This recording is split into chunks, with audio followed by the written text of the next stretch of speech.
Everyone, আজকে দেখো কি কি রান্না হবে।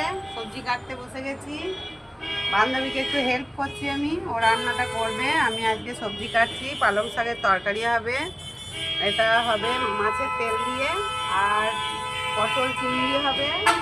এত বাসের আওয়াজ হচ্ছে যে আমার মেনুই শুনতে পাবে না লোকে।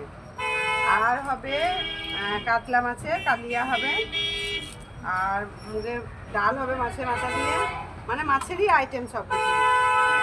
বাঙালি মানে মাছে ভাতে বাঙালি। হ্যাঁ একদম। আজকে হচ্ছে আমাদের ডিসেম্বরের পিকনিক, তো এত আওয়াজ, একটু লোকেশনটা দেখিয়ে দাও।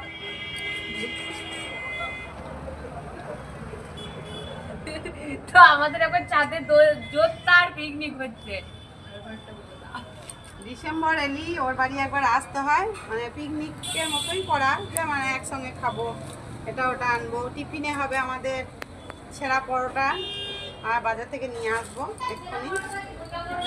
না ছেঁড়া পরোটাটা বললেই ভালো লাগে, পরোটা বলি না, যেহেতু গোটা পরোটা ছেঁড়া পরোটার মধ্যে পার্থক্য আছে। তো চলো, এরপর আমরা যখন খাবো অন্য কিছু ভিডিও নিয়ে তখন আবার আসবো। এটাতে কমেন্ট করো সবাই যে আমাদের এই ছাদের মধ্যে, আমাদের সামনে যে বাস স্ট্যান্ড, এত সুন্দর পরিবেশটা কেমন লাগছে, কমেন্ট করে জানিও। তো চলো, টাটা।